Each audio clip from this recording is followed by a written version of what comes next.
Hoy continuamos en nuestra serie del libro de Eclesiastés y nosotros, a la luz de la cultura individualista que vivimos, una sociedad que nos anima a vivir cada día más centrado en nosotros mismos, a vivir de una manera más egocéntrica, donde vemos incluso al prójimo como nuestros rivales o donde somos nosotros el centro de todo y nuestros propios dioses.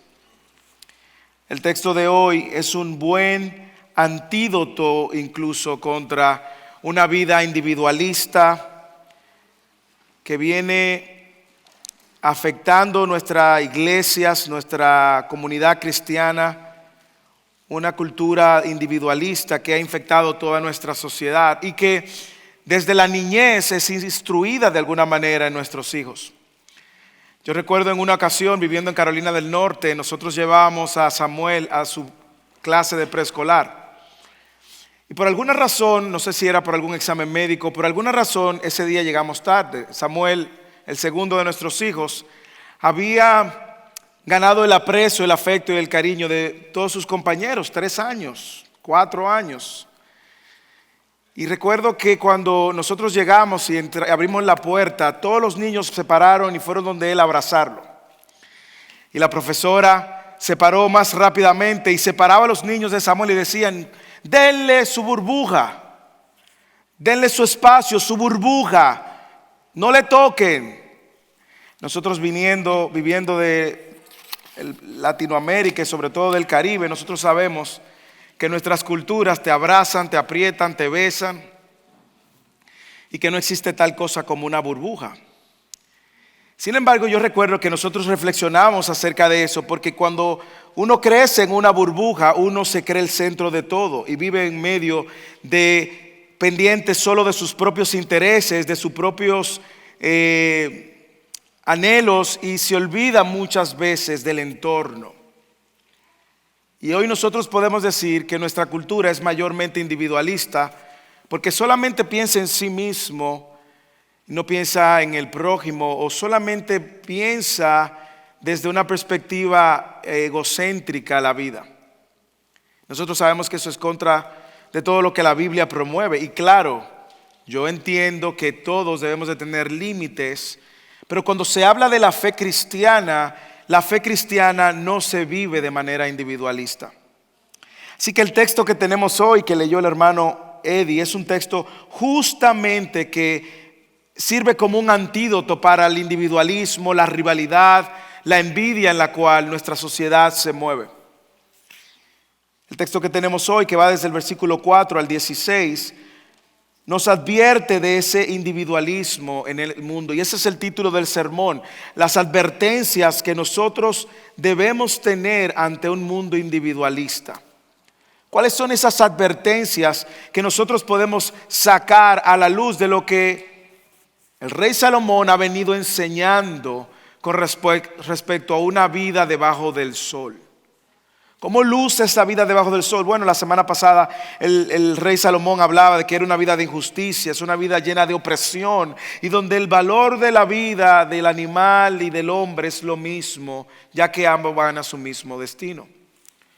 Una vida que no considera a Dios es una vida donde también vamos a ser movidos por el individualismo, vamos a ser movidos por la envidia y vamos a ser movidos por motivaciones totalmente egocéntricas.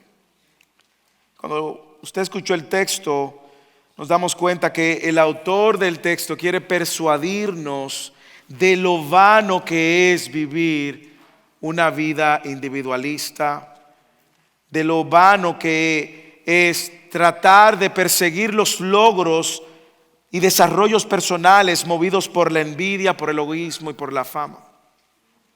Así que a la luz de lo que ese texto quiere comunicar, el sermón de hoy persigue lo siguiente, y es advertirnos del mundo individualista en el que vivimos, de manera que la comunidad de Cristo, la iglesia de Cristo, no sea movido por la envidia, por el egoísmo, ni por la búsqueda de fama. Y de ahí se desprenden nuestras 3 advertencias de esa idea central. La primera advertencia es: no seas consumido por la envidia y la rivalidad de este mundo. La segunda advertencia: no seas formado por el individualismo y la avaricia de este mundo. Y la tercera advertencia: no seas fascinado por la fama temporal de este mundo. Tres advertencias que creo que sirven muy bien porque es el retrato de la sociedad y el mundo en el que vivimos y que tristemente caemos viviendo y reflejando mucho de eso en nuestras vidas. Así que entremos al texto primero, haciendo un análisis de nuestro propio corazón y veamos si nosotros de alguna manera somos o hemos sido movidos por el individualismo, por la envidia. Hagamos un análisis antes de entrar al sermón, si nosotros hemos sido movidos también por esta cultura de rivalidad, de celos, de envidia. Si en algún momento de nuestra fe cristiana lo hemos hecho. Bueno, a la luz entonces de ese análisis vamos a ver el primero de las advertencias, la primera de las advertencias. Primera advertencia: no seas consumido por la envidia y la rivalidad de este mundo. Versículo 4 al versículo 6. Escuche cómo el rey Salomón lo presenta. He visto que todo trabajo y toda obra hábil que se hace es el resultado de la rivalidad entre los hombres y su prójimo. También esto es vanidad y correr tras el viento. El necio se cruza de manos y devora su propia carne. Más vale una mano llena de descanso que dos puños llenos de trabajo y correr tras el viento. Usted ve la primera advertencia, cómo el rey Salomón hace esta descripción de cómo luce el trabajo cuando es movido por la rivalidad. En algunos textos, por la envidia se traduce esa palabra. Y él dice cómo todo trabajo, todo logro que brotan de la envidia hacia su prójimo, de la rivalidad hacia su prójimo, es vana, no tiene ningún tipo de sentido. Yo no sé si usted ha visto que en el plano laboral, sobre todo en ventas, si alguno de ustedes viene de un trasfondo de ventas, usted va a ver cuánta rivalidad y cuánta envidia hay, porque hay una competencia de ser el mejor vendedor del mes. Si usted ha tenido la oportunidad de jugar béisbol de algún nivel más allá de lo normal, usted recordará que el que está en las grandes ligas en una posición no puede ni siquiera lesionarse, porque el que está en AAA está esperando la oportunidad del que el de grandes ligas falle para él tomar su posición. La envidia y la rivalidad ha estado en el corazón del hombre desde el Génesis. Usted ve cómo el pecado de Satanás fue justamente la envidia. Usted ve cómo el pecado que pare pecado trajo como consecuencia que Caín, por causa de la envidia y la rivalidad, matara a su prójimo. Usted va a encontrar también en todo el Antiguo Testamento cómo José fue víctima de la envidia y de la rivalidad de sus hermanos. Usted va a encontrar cómo el rey Saúl envidió a David. Y usted va a encontrar la envidia y la rivalidad en cada uno de los acontecimientos de la sociedad, de las esferas sociales, sobre todo cuando Dios no forma parte de la ecuación. Es parte de la naturaleza de nuestros corazones y tiene resultados que son lamentables: muerte, división, destrucción. Usted va a encontrar cómo la envidia y la rivalidad movió a los fariseos a acusar a Jesús y llevarlo a la cruz. Él usa estas metáforas también y él usa esta ilustración para ayudarnos a entender que en el plano laboral usted puede estar de uno u otro extremo, y si es movido por la envidia o por la rivalidad, usted sencillamente está como una persona que corre tras el viento, lo cual es una actividad sin sentido y sin propósito. Y mire cómo él usa tres tipos de personas y cómo lucen cada uno de estos tipos de personas en su plano laboral. Él usa el primero, el necio y el perezoso. Y él dice: el necio se cruza de manos y devora su propia carne. Esta metáfora literalmente está diciendo que el necio el perezoso se autodestruye. Y mire cómo el rey Salomón no solamente lo deja aquí, hace una ilustración aquí, sino que el rey Salomón en uno de sus proverbios que él escribió, el rey Salomón que escribió la mayoría de los proverbios que tenemos en el libro de los proverbios, en el capítulo 24 de Proverbios, versículo 33, él dice lo siguiente: un poco de dormir y un poco de dormitar, un poco de cruzar las manos para descansar, y vendrá tu pobreza como vagamundo y tu necesidad como un hombre armado. Pero el caso es que no solamente el perezoso se autodestruye, sino también que usualmente usted va a encontrar a gente que no trabaja, que lo envidia todo. ¿Sí o no? Que lo critica todo. Usualmente es el que más opinión tiene. Claro, porque tiene mucho tiempo para criticar. Usted va a encontrar también un segundo ejemplo que aparece, que para mí es el ejemplo más balanceado que vemos en su ilustración: el que trabaja y disfruta también de su descanso. Lo cual nos recuerda la importancia de nosotros poder ver el trabajo con los lentes correctos. Él dice: más vale una mano llena de descanso que dos puños llenos de trabajo. Y aquí él pone y contrasta al que tiene las manos llenas al haber logrado lo que ha logrado, y aquel que solamente trabaja y no descansa. Usted conoce ese que está en la competencia, en la carrera del trabajo, y que tiene sus puños llenos al punto de que no puede descansar. Este es justamente el que está en esta rivalidad, continuamente tratando de buscar en el trabajo la identidad, o tratando de llenar con el trabajo un vacío que solo Dios puede llenar. Me encanta porque es como si él estuviera diciendo que no seas necio, que envidia a su prójimo y es un perezoso que no hace nada, solo se autodestruye. Tampoco seas un adicto al trabajo sin que puedas disfrutarlo, sino más bien trabaja y disfruta de tu trabajo mientras descansa.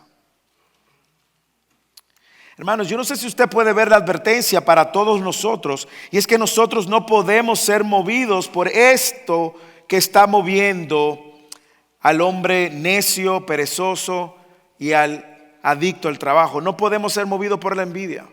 No podemos ser movidos por la rivalidad. Y mire cómo el autor de este capítulo, que ha tenido una experiencia vasta en el trabajo, en la riqueza, en el trabajo, concluye diciendo que dos puñados llenos de trabajo, también eso es correr tras el viento.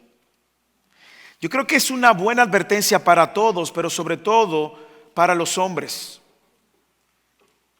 Justamente ayer en la reunión de hombres hablábamos del trabajo.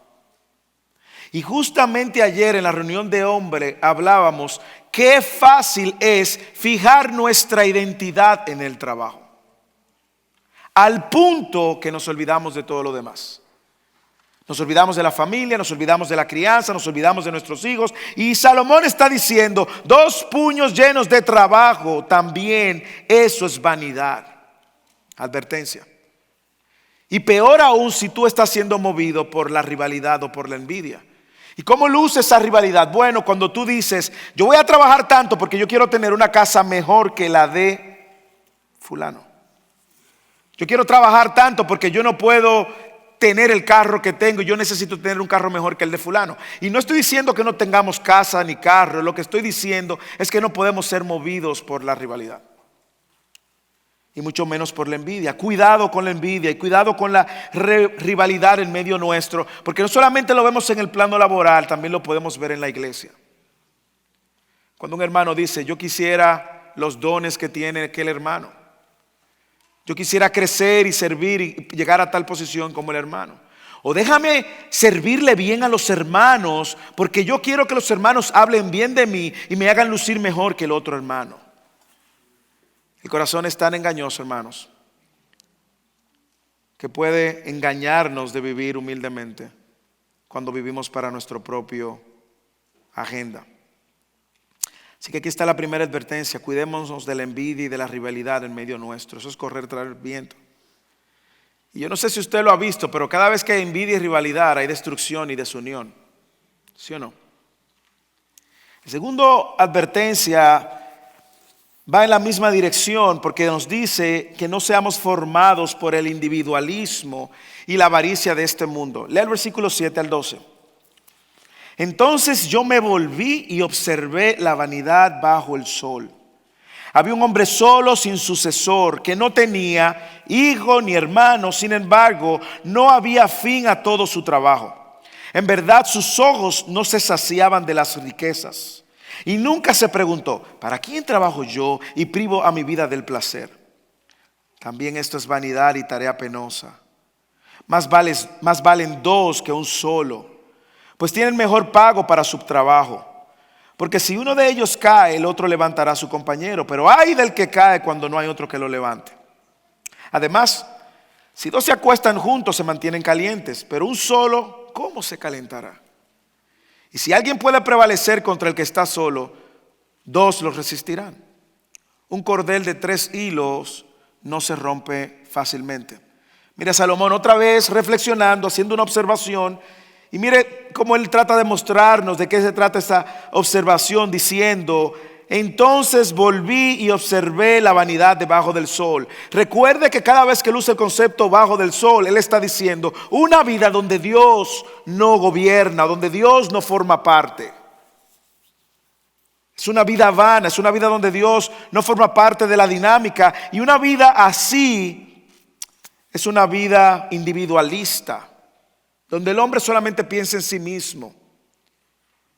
Y esta reflexión, él usa una anécdota, una ilustración sobre un hombre avaro, egoísta, individualista, solitario, que no ha hecho otra cosa en esta vida que trabajar y trabajar y trabajar, porque él es su propio Dios. Y lo que vemos aquí es que Salomón una vez más nos recuerda cómo el individualismo alimentado por la avaricia y el egoísmo, cómo estas 3 componentes son vanidad. Es un vapor. Mire cómo aparece al principio del versículo 7: y observé la vanidad debajo del sol. Y ahí él empieza entonces a hablarnos de este hombre que trabaja para sí mismo, pero no se detiene en su trabajo. No está contento con la riqueza que tiene, no comparte la riqueza que tiene, no tiene a nadie, es solo, él solo piensa en sí mismo. Al final, él dijo, una persona así se despertará y se dará cuenta algún día de que es ¿para quién trabajo? Es la pregunta que él hace: ¿para quién trabajo yo y privo de mi vida del placer? Es como que el mismo Salomón sabe que el hombre que vive de manera individualista y egoísta y de manera centrada en sí mismo, y donde la avaricia, trabajar es su meta en la vida, en un punto de su vida se va a dar cuenta y va a decir: ¿para quién es todo esto? Esa pregunta es retórica también, lo cual tiene la respuesta ahí mismo. ¿Para quién trabajo yo y privo a mi vida del placer? La pregunta es para nadie, porque aún estás trabajando sin considerarte a ti mismo. Él no tiene un segundo, él no tiene compañero, no tiene quien se beneficie, ni siquiera tiene hijos, no tiene hermanos, no tiene familia, él está solo, ni él mismo se beneficia. Mira a qué punto puede llegar la avaricia, el individualismo, al punto de que ni una persona individualista puede beneficiarse de su propio egocentrismo. No encuentra placer en la vida, el trabajo no encuentra placer, trabaja sin saciedad, no tiene fin, es un esclavo de sí mismo. Él es su propio amo, no tiene ninguna recompensa y por lo tanto su trabajo es inútil, sin sentido, es un miserable. Esto también es vanidad. Ahora, a mí me encanta cómo el rey Salomón, para probar su punto o para clarificar su punto, introduce proverbios o ilustraciones. Y aquí él introduce un proverbio. Mire cómo empieza el proverbio. Dice: mejor que, más vale que. Y empieza a dar una serie de proverbios o un proverbio con 3 ilustraciones. Mire cada una de las ilustraciones de cómo ser individualista es un absurdo. Primera ilustración: porque si uno de ellos cae, el otro levantará a su compañero. ¿Qué tiene Salomón en mente? Bueno, probablemente Salomón tiene aquí en mente las personas que viajaban en Medio Oriente antes. Recuerde que como no había luces, no había iluminación y en ocasiones habían trampas para los animales.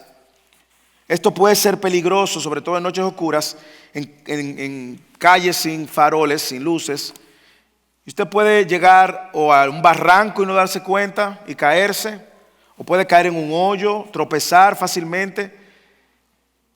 No sé si usted recuerda la parábola de Jesús. Cuando se refirió, hablando de los fariseos, le dijo Jesús en Lucas 6:39, ¿acaso puede un ciego guiar a otro ciego? ¿No caerán ambos en un mismo hoyo? Era muy peligroso viajar solo, porque no había condiciones y no siempre usted tenía acceso a ver la carretera. Así que Medio Oriente era peligroso y él dice, Salomón, es mejor que vayan dos, porque si uno de los dos se cae, el otro va a levantarlo, porque pueden ayudarse. Y aquí Salomón introduce algo que nosotros vamos a ver luego, cómo en el Nuevo Testamento es eco la importancia de no vivir individualistamente, sino demostrarnos cuánto nos necesitamos unos a otros. Observe cómo cierra esta nota y esta ilustración. ¡Ay del que cae cuando no hay otro que lo levante! Yo recuerdo en una ocasión, yo cuando niño fui travieso. Yo recuerdo en una ocasión montando bicicleta que me caí en un hoyo de espaldas y estaba solo. Y fue triste y me asustó bastante porque no había quien me levantara, literalmente. Yo no sé si a usted le ha pasado, pero caí de espalda y fue un golpe tan seco que se salió todo el aire de mi pulmón. No sé si a usted le ha pasado. Hermanos, yo me entregué al Señor. Quizás yo tenía 8 o 9 años, no más. Pero yo no sabía cómo ni levantarme ni volver a recuperar el aire. El punto aquí de Salomón es mostrarle a una persona individualista lo necio que es no pensar que necesitamos a la otra persona.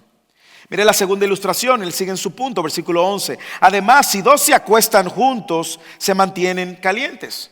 Y de nuevo, en una ilustración, Salomón tiene en mente la manera como se viajaba en Medio Oriente. Y en Medio Oriente la gente usualmente viajaba con mantos para cuidarse y protegerse del frío sobre todo y también del polvo. El manto era un instrumento de protección para los viajeros. De hecho, Éxodo capítulo 22, usted va a ver cómo todo el que tenía... habían instrucciones incluso para compartir sus mantos y también para usar mantos a la hora de viajar. Pero en las noches muy frías, los viajeros, el manto no es suficiente. Y usted lo sabe porque ha estado haciendo frío últimamente. Usted sabe que a veces los abrigos que usted tiene, la calefacción que usted tiene, y usted está solo y dice, pero qué frío tengo, ¿sí o no? Pero había una tradición en los viajeros cuando viajaban acompañados, y es que podían también calentarse con el cuerpo del otro. Así la gente se acostaba junto, compartiendo sus capas, y básicamente el calor corporal ayudaba bastante. Y es lo que está diciendo Salomón. Más vale dos que uno, porque pueden acostarse juntos y mantenerse calientes. Y vuelve y hace una pregunta, pero ¿cómo se calentará un solo? Y una vez más, el punto del autor es el siguiente: usted no puede vivir una vida sin contar con el prójimo. Y él da una tercera ilustración, más violenta aún, y que sucedía también en Medio Oriente, y es: si alguien puede vencer a una persona sola, dos personas lo van a resistir. Si a alguien le sale un encuentro para pelear o para violentamente tomarles las posesiones, dos los pueden resistir, pero un solo no. Y nuevamente esa ilustración es tomada del peligro de viajar en Medio Oriente. Pero a mí me encanta cómo el punto, una vez más, es el mismo. Salomón usa estas este proverbio ilustra con tres ilustraciones el proverbio para dejar claro lo ridículo, lo vano, lo inútil, lo miserable que es pensar vivir de una manera individualista y pensar de una manera egoísta. Y al final él termina con un proverbio, él termina el proverbio con una frase que lamentablemente usamos fuera de contexto en las bodas. Un cordel de 3 hilos no se rompe fácilmente. Yo quiero que usted sepa que cuando Salomón escribió ese versículo no tenía en mente la boda. Nosotros hemos hecho una exégesis de ese versículo. Y básicamente él lo que quiere mostrar es cómo la amistad o tener varias personas en tu vida es como 2 pueden sobrevivir, pero 3 serían aún más fuertes. Es lo que está reforzando su punto. Él no tiene aquí idea de que el esposo y Dios hacen no, eso no es lo que Salomón tiene en la mente. Salomón lo que tiene aquí en mente es justamente la idea de cómo si 2 pueden sobrevivir la caída, si 2 pueden mantenerse calientes, si 2 pueden prevalecer ante un ataque o un ladrón, 3 mucho más. Luego nosotros vemos que Jesús en el Nuevo Testamento enseña los mismos principios acerca de la vida individualista, de la vida egoísta y de la vida llena de avaricia. Y Jesús, me encanta que lo pone como una forma extrema de avaricia. Y Jesús da la parábola del rico necio. No sé si usted recuerda esa anécdota. Versículo 19 al 20 de Lucas 12 dice: Jesús ahora también les refirió una parábola diciendo: la tierra de cierto hombre rico había producido mucho fruto. Y pensaba dentro de sí diciendo: ¿qué haré? Ya que no tengo dónde almacenar mis cosechas. Entonces dijo: esto haré: derribaré mis graneros y edificaré otro más grande, y allí almacenaré todo mi grano y mis bienes. Y diré a mi alma: alma mía, tienes muchos bienes depositados para muchos años. Descansa, tienes tu cuenta de banco llena. Come, bebe, diviértete. Pero Dios le dijo: necio, esta misma noche te reclamarán el alma. Y ahora, mire la pregunta que hace. Dígame si no le suena la misma pregunta que usa Salomón en Eclesiastés. ¿Para quién será lo que has provisto? Así es el que acumula tesoros para sí y no es rico para con Dios. Mire la pregunta: ¿qué haré ya que no tengo dónde almacenar tantas cosas? ¿No se parece esa a la misma pregunta que el rey Salomón introduce de un hombre que se afana, que piensa en sí mismo, que no tiene hijo, no tiene sucesor, no tiene con quién compartir, y dice: ¿para qué entonces yo estoy trabajando y si ni siquiera lo voy a disfrutar? Pero observe la contrapregunta que Dios hace ante la misma pregunta que el necio hace. ¿Para qué? ¿Para quién será lo que has provisto? ¿Para quién será lo que has provisto? Esa pregunta de parte de Dios implica que lo que nosotros tenemos es para compartirlo. ¿Para quién será lo que has provisto? Esa pregunta que Dios hace o Jesús hace en esta parábola implícitamente deja claro que no vivimos de una manera individualista.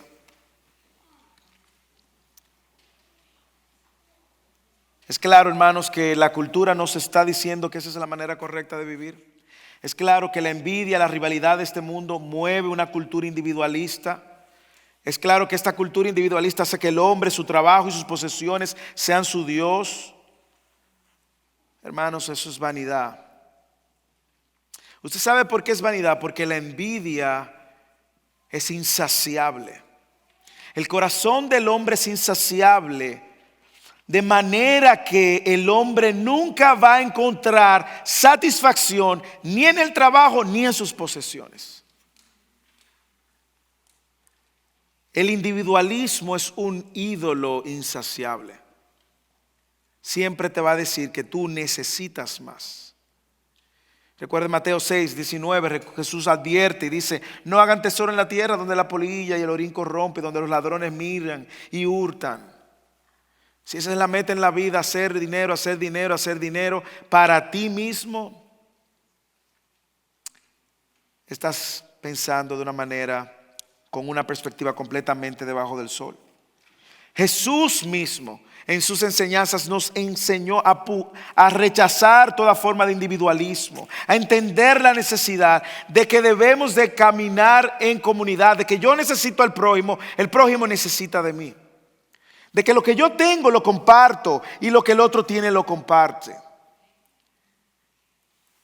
Cuando la iglesia inicia en Hechos capítulo 2, versículos 37 y 42, nosotros vemos que la iglesia pone en evidencia los mandatos de Jesús de no vivir de manera individualista. Usted se imagina que cuando inicia la iglesia, cada quien dice: oye, esto es lo mío, eso es lo tuyo, yo aquí y tú allá. Hermanos, la iglesia no hubiese progresado. Pero la iglesia crece, se mantiene bajo la base de la importancia y el entendimiento de que somos un cuerpo y una comunidad donde nos servimos y nos necesitamos.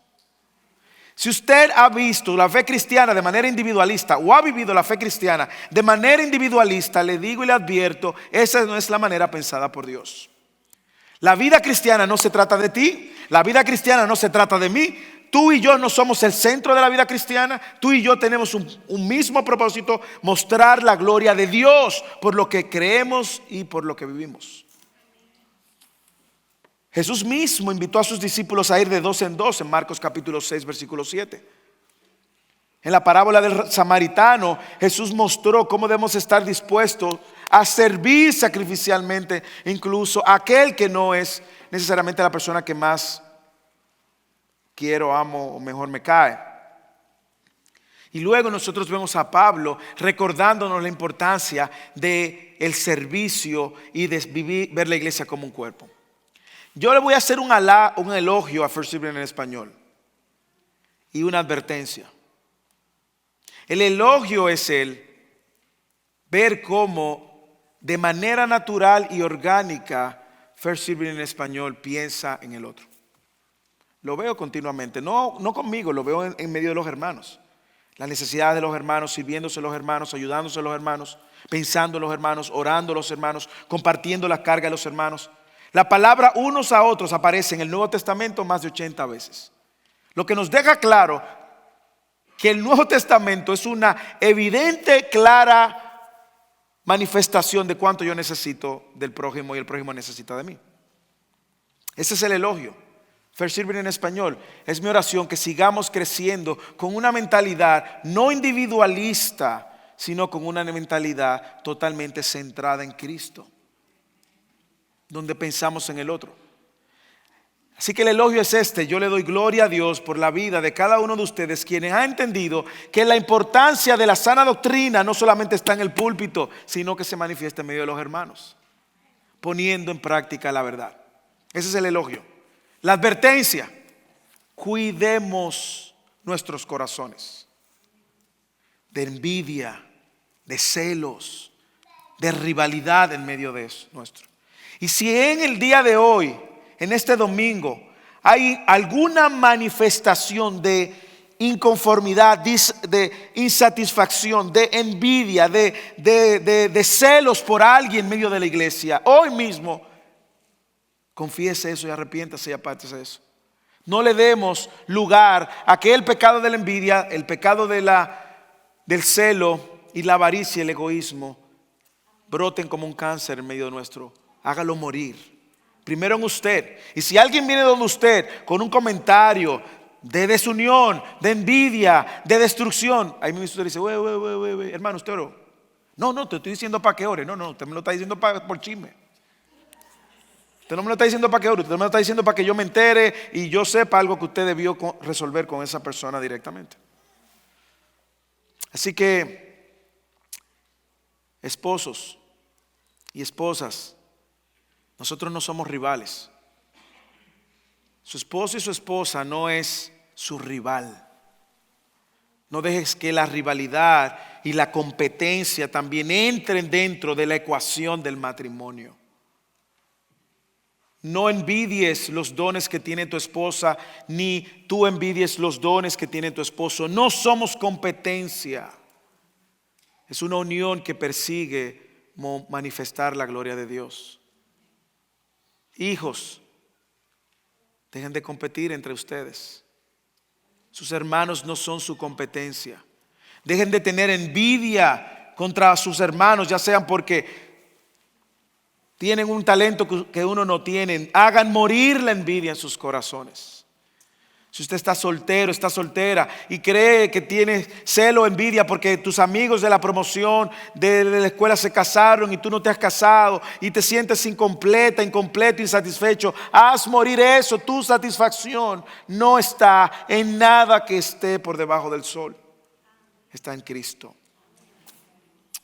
Así que esa es la segunda advertencia. No seas absorbido por el individualismo y la avaricia de este mundo. Destruye. Es como comerte a ti mismo. Finalmente, no seas fascinado por la fama temporal de este mundo. Estos últimos versículos, Salomón lo inicia con otro proverbio. Claro, es un hombre sabio. Tiene que dar proverbio, que es sabiduría. Y dice, mejor es el joven pobre y sabio que un rey viejo y necio, que ya no sabe recibir consejos. Porque ha salido de la cárcel para reinar. Aunque nació pobre en su reino, he visto a todos los vivientes bajo el sol apresurarse a ir junto al joven sucesor que lo reemplaza. No tenía fin la multitud de todos los que le seguían, y ni aún los que vendrán después estarán contentos con él. Este joven rico, de mucha, que todo el mundo, celebridad, luego ya ni los vendrán después, ni los que vendrán después estaban contentos con él. ¿Por qué? Porque eso también es vanidad. Y es correr tras el tiempo, tras el viento. Es increíble cómo el énfasis del versículo está en esta fama transitoria, donde él contrasta a un joven sabio, pero luego lo pone de cara a un viejo rey y necio, que algunos entienden que es el mismo Salomón describiéndose. Otros entienden que es el contraste entre un joven cuando empieza su reinado y un rey cuando ya está terminando su reinado y se cree sabio. Y cómo esa fama aún es temporal, pero también es vanidad. A mí me encanta ver cómo esta manera de Salomón, probablemente haciendo una descripción de sí mismo y pasando ese conocimiento a sus hijos que van a ser reyes, o al próximo heredero en el reino, o a los jóvenes que estaban recibiendo estas palabras. Cómo este joven crecía en influencia, lo presenta. Cómo vino de la cárcel, la pobreza, y cómo ese joven llegó a tener la fama de la multitud. Pero un momento luego, ya no lo seguía nadie, ni lo iba a seguir nadie más. Ya no estaban contentos con él, porque también la fama es temporal y transitoria. Es increíble que cuando usted ve esto, usted no sabe si pensar en Salomón o pensar en José. Porque José justamente tiene algunos elementos de lo que Salomón pone en estos versículos. José fue pobre, estuvo como esclavo en la casa de Potifar, acusado por la esposa de Potifar de un abuso sexual que él no cometió, que ni intentó cometer. Luego va a la cárcel. En la cárcel está en su peor condición, porque ser acusado por un oficial o la esposa de un oficial es estar en la cárcel como perpetuamente. En la cárcel conoce al copero, al panadero. Ni el copero ni el panadero eran sus amigos, pero usted sabe la historia. El copero le hizo una promesa: cuando yo vuelva al reino me voy a acordar de ti. No se acordó de él, pasaron 3 años. Hasta que el faraón tuvo un sueño. Y fue el copero que dijo: ay, verdad. Hay alguien en la cárcel. Se me olvidó. 3 años hace que se me olvidó. Y de ahí Dios saca a José y lo pone justamente con mucha sabiduría a reinar. Sin embargo, nosotros sabemos que José salva a su familia. Eran como 70, terminan siendo luego 2 millones. Pero José fue olvidado. Incluso el faraón también, que puso a José, se olvidó de ellos. Y posteriormente lo pone en la esclavitud. Hay quienes entienden que también pudiera aplicar a José la historia de José, que también vino de la cárcel, de influencia, de una humilde posición, que avanzó en gran popularidad y prestigio. Sin embargo, los que vinieron después de él ni se acordaron de él. Ahora, yo creo que la moraleja del punto aquí es cómo esto también es temporal. Y es importante que nosotros veamos esto en esta generación, justamente porque vivimos en una generación que está promoviendo la celebridad, ¿sí o no? Vivimos en una generación donde todo el mundo quiere ser famoso. Todo el mundo quiere ser celebridad, todo el mundo quiere tener seguidores. ¿Y cuántos seguidores tú tienes? Y tu popularidad es definida por el número de seguidores. Bexy siempre le dice a mis hijos que tener seguidores en Instagram es como tener dinero de monopolio. Eso no vale nada. Porque probablemente muchos de esos seguidores que hoy te aplauden, si mañana tú dices algo que no va de acuerdo a sus creencias, te van a crucificar. Ahora mire cómo el poder, la influencia y el prestigio son transitorios. El punto de este pasaje es hacernos y mostrarnos, hacernos ver que el deseo de prestigio y progreso, los incentivos que muchas veces nos mueven, es como la envidia y la fama, es sin sentido. Vuelvo y aclaro, ¿está malo progresar? No. Pero no haga del centro de su vida el querer convertirse en alguien famoso o célebre, porque aún la celebridad pasa. Piense en alguien famoso de su generación. Piense en un cantante famoso de su generación y que ahora no se acuerda a nadie. Piense en un actor de cine de su generación que usted admiraba y ahora no se acuerda a nadie. El que es ahora no lo va a ser mañana, porque eso es vanidad. Este rey, su fama fue breve, sus posteriores seguidores no se regocijaron con él.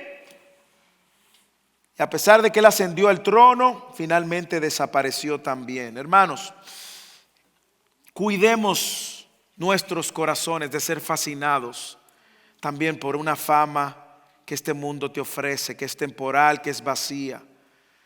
Una fama que está creando ídolos que se están autodestruyendo. Una fama que está creando influencers que están discipulando a nuestros hijos, lamentablemente. Desviándolo de la verdad y de una vida sin Dios. Hermanos, pero qué bueno saber que hay un hombre que no buscó la celebridad y que él no era rico, no era pobre y se hizo rico, él era rico y se hizo pobre. Él siendo rico, siendo rey, se hizo pobre para que los pobres y miserables como nosotros fuéramos ricos en él. Y su fama es perpetua. Y su nombre es perpetuo. Y a él sí nosotros promovemos. Y el nombre de él sí promovemos, no el de nosotros. No el de nadie más. Deje de estar promoviendo el nombre de otro hombre y otra gente que no sea el nombre de Cristo. Mire cómo 2 Corintios capítulo 8 versículo 9 lo dice. Ese mismo rey se hizo pobre. Dice, porque conocen la gracia de nuestro Señor Jesucristo, que siendo rico, sin embargo, por amor a ustedes se hizo pobre. ¿Para qué? Para que por medio de su pobreza, ustedes, inclúyase ahí, ustedes llegaran a ser ricos, hermanos. Y esa sí es la riqueza que debemos de buscar. Ese sí es el rey que debemos de seguir. Ese es el nombre que debemos de proclamar. Porque cualquier otro nombre es vanidad. Su gloria no se limita a este tiempo. Su reino no tiene fin. Y en él estamos completos. Si nos visitas hoy, quizás tu mente, tu meta, tu propósito en la vida es hacerte rico. Quizás tú estás aquí y dices, mira, yo voy a estar bien cuando yo tenga mi propio negocio. Yo voy a estar bien cuando yo consiga esta posición, este trabajo. Cuando tú tengas esa posición y ese trabajo te van a consumir a ti. Y vas a encontrar que eso es vanidad. Si no, pregúntale a aquellos hombres que han crecido en corporaciones y luego que han sacrificado toda su familia, no conocen a sus hijos porque se dedicaron a su propio nombre, su propia fama, no tienen matrimonio porque tuvieron que sacrificarlo todo y de repente le pasan la carta y le dice: usted está despedido. Si tú eres ese que nos visita y tu meta y sentido y propósito está en lo que tú haces o quieres hacer, no seas consumido por la envidia ni la rivalidad. No seas formado por el individualismo y la avaricia. No seas fascinado por la fama de este mundo que es temporal. Y si tú estás en Cristo, recuerda nuestra posición en Cristo. Ahora nosotros somos ricos porque Él se hizo pobre. Rico en toda su eternidad, siendo rey, se despojó de su trono. Y nace en el lugar en que ninguna persona dejaría que su hijo naciera, en un pesebre. Él nace en un lugar, en un establo donde habían animales y ponen a su bebé y ponen al Hijo de Dios, a Dios mismo, en el último lugar, con las peores condiciones de salubridad posible, en un pesebre donde le echaban comida a los animales. Pero no solamente eso, Él hacía ministerio y Él le decía a sus discípulos: yo no tengo ni dónde poner mi cabeza. Y no solamente Él decía que no tenía dónde poner su cabeza, sino que cuando Él lo crucifican, no tenía tumba donde lo enterraran. Se hizo pobre para que ahora usted y yo tengamos la seguridad que el día que partamos con Él o Él regrese, tendremos una eternidad con Él y seremos coherederos con Él eternamente, hermanos. La buena noticia del Evangelio es que Él no nos dejó en nuestra miseria espiritual, sino que en Él nos ha dado todas las bendiciones espirituales que no podíamos ganar de otra manera. En Cristo, hermanos, no en esta tierra, por encima del sol, no por debajo del sol. En la obra de Cristo, todo el que está en Cristo ahora es rico por la eternidad, porque es parte de su reino. Que el Señor nos ayude a revisar nuestros corazones y a ver de qué manera nuestros corazones son movidos, no por el individualismo, sino por el compañerismo, no por la envidia, sino por la bondad, y no por la fama y la severidad pasajera de este mundo, sino que nuestros corazones sean movidos para dar a conocer la fama del nombre que es sobre todo nombre, el nombre de Cristo.